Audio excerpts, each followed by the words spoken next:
ជំរាបសួរនិងសួស្តីយ៉ាងទាំងអស់គ្នាពួកយើងទាំង3នាក់បានមកបោះជំរំនៅឈាមជាតិគ្រីរ៉ុងនិង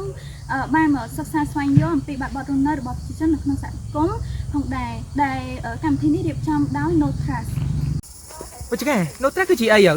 No Trust គឺជាកម្មវិធីមួយដែលបង្កើតឡើងដោយយុវជននៃក្រុមដែលប្រកបបានបង្កើតនៅប្រូជិកច្រើនដើម្បីផ្តល់ការយុវជនបានចូលរួមជាមួយសហគមន៍ក៏ដូចជាចែករំលែកនៅសម្ភារៈ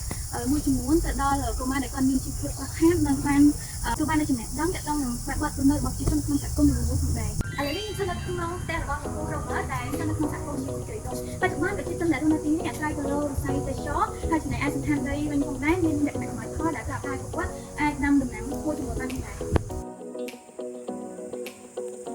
ពេលដែលខ្ញុំមកដល់ទីនេះឃើញថាបរិស្ថាននៅទីនេះមានលក្ខណៈស្រស់ស្អាតហើយobserve ឃើញថាប្រជាជនមានការយល់ដឹងច្រើនទៅនឹងការទុកដាក់សម្រាមឃើញថានៅក្នុងទីនេះផ្ទាល់មានការទុកដាក់សម្រាមបានត្រឹមត្រូវបើយើងក៏លេចទៅមើលបរិស្ថានជុំវិញគឺមានលក្ខណៈពណ៌ខៀវស្រងាត់ដែលជាកន្លឹះមួយក្នុងការទាក់ទាញភ្ញៀវទេសចរមកលេងកាន់តែច្រើនឡើង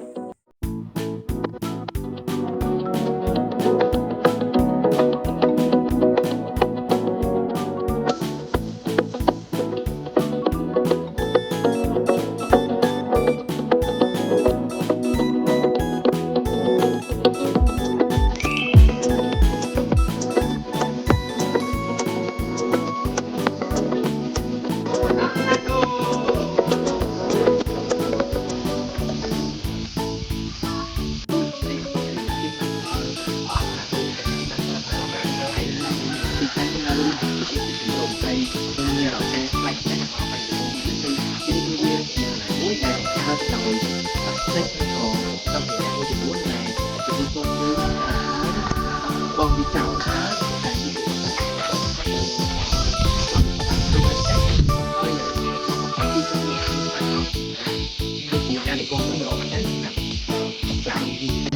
គឺជាទីតាំងបន្ទប់សាលាដូដែលពួកគាត់សិក្សាតែពេលទីសម្ភារៈឬវិទ្យាល័យ